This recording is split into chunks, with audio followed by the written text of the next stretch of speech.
My grandparents took me fishing based on the fact that I had zero patience when I was younger. They introduced me by classically taking me to a river that I later found out was a private trout fishing stream. Caught a small 2-pound trout on a Woolworths rod. We all know, anybody who's old enough to know Woolworths, with a bit of bread. The reel broke halfway in. I hand lined it in the rest of the way, put it in a bag and took it home for tea. That was my first earliest memories of fishing.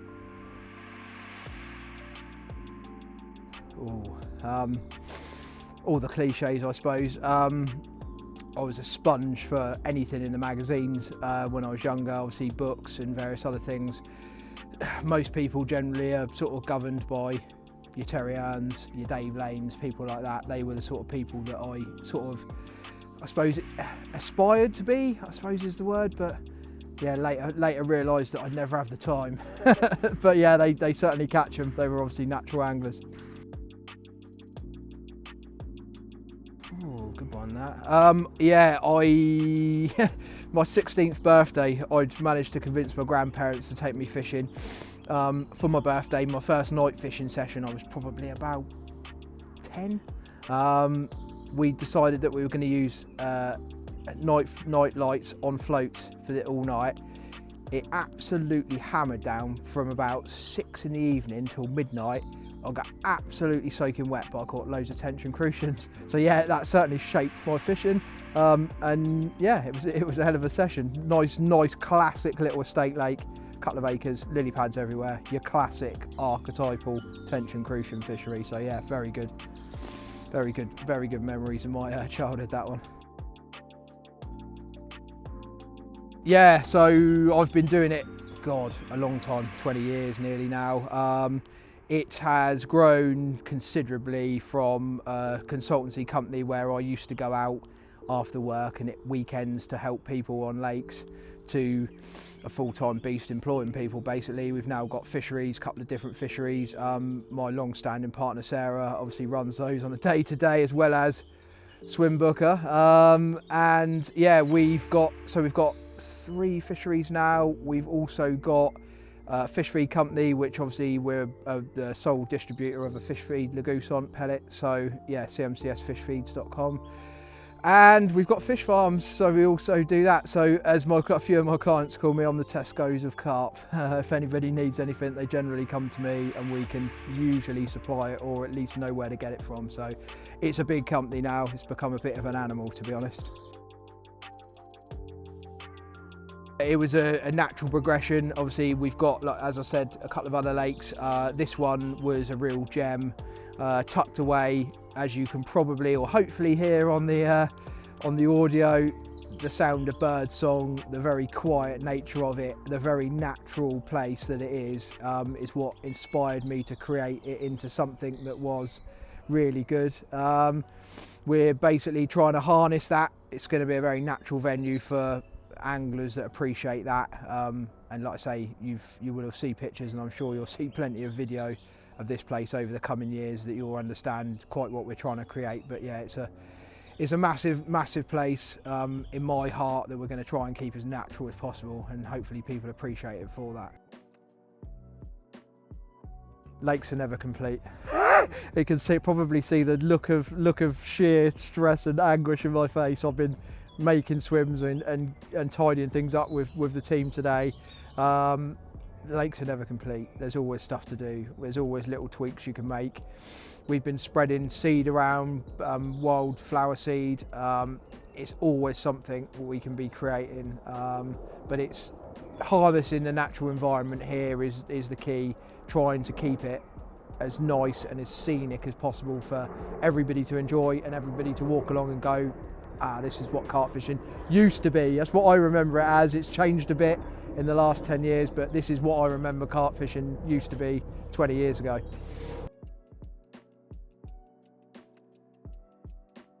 Yep, there's always challenges with fisheries. This one was quite a big challenge when we took it on, as you can imagine. A natural pit that had been left for a lot of years. It had the odd angler on here, sort of poaching and fishing for the sort of resident fish that were in here. So we had that to get under control. Funnily enough, a couple of them are now my bailiffs, so we know all the hidey holes and the places where people used to come in. But also managing the site, as you can imagine, it was well overgrown. There was people walking around with dogs, there was swimmers, there was all sorts of things going on down here that probably shouldn't have been, and it's taken us nearly a year now to get it under control before we could open it up as a fishery, get the work done we need to get done. But yeah, there's always challenges with fisheries, even simple things like getting it out to the sort of wider public. I've sort of virulently sort of gone out and asked a lot of people that I know in the industry to help me. Obviously I've got a sort of a big company behind me in Swimbooker that are going to help me promote the place going forward, so between us hopefully we can get a good footfall over the place. So yeah, that's always the challenge, is making things pay ultimately, where it all comes to in the end. The big common, ultimately, as always, the mystique of lakes with the big commons. Every lake's got a big common that never gets caught. This one does get caught. Last out a year and a half ago at £35, so we're expecting that to be, God, who knows. We've got, like I say, another 5 fish that go over £30 in here, and then, like I say, a whole stack of 20-pounders behind that. So I'd like to think that the biggest fish now could be knocking on the door of £40 if they've got it right. Like I say, there's been plenty of food going in here over the last year, and if they're anything like the fish on the farm, they could be up in the £40 brackets by now. So fingers crossed, hopefully we'll catch it this weekend.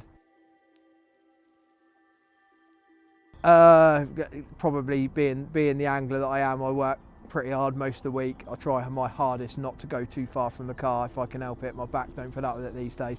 So like Andy loves a car park swim, and so do I. If you work hard, you don't want to be pushing your barrel all around the place. But yeah, probably that one. The bailiffs would probably say the opposite corner, which fishes really well. So yeah, we'll have lovely little names on swim soon, but I'd probably say the bars swim is quite a good one, or the car park swim, the classic car park swim. Yeah, so we've got boilies, we've got the feed pellets, so the fish get fed feed boilies and feed pellets. Both of those things are included in the session pack.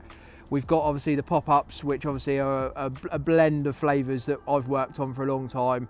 I spend a lot of time feeding fish and a lot of time watching reactions on fish, and I enjoy it massively, seeing them in the edge when I'm fishing myself. So yeah, the session pack is boilies, pellets, pop-ups, all of those things. Well, 2 of those 3 things the fish get fed on a regular basis, so it's certainly worth using those on your sessions to catch. We had 2 guys on last weekend, had 2 fish, lost 1. Both of those guys were using the session pack, so it's certainly worthwhile using it. Never ignore the margins, number 1. I know it's a cliche, but that one is a huge one here. You've got 4 foot in the edge. It's a good depth of water. The fish certainly like the edge. They get in those edges. They're used to getting in those edges. There's some lovely little spots if you look. So yeah, it's worthwhile sort of mapping out your swim. Second one, back to that again, really finding the spots out there. It's very up and down. It's very sort of, there's lots of little different spots and little holes and things. It's worthwhile having a little feel around with the lead, finding yourself a nice little spot. The fish obviously get fed all over the pond, so there'll be clear spots all over. And like I say, finding that nice little clear spot to drop your hook bait on is worthwhile looking at. And then yeah, I suppose the third one is never ignore the weather. If the wind's pushing into a corner, follow it. The fish love a warm wind. They're very natural fish in here. They've not been angled for that much over the years, so they're not used to that angler pressure. So ultimately, I think looking with your eyes, watercraft is key. Like, it's a cliche, I know, and everybody says it, but it is the one that catches your fish. The classic story, the one that always makes me laugh down here, is the one of the first visits down here. As I walked round, I sort of rocked up into one of the sort of first swims in the car park to find sort of 2 piles of ladies' clothes. That was interesting. I sort of looked up and down the bank, saw nobody, assumed that there was nobody there, and then 2 women came into view with no clothes on, swimming in the lake. It was an interesting experience.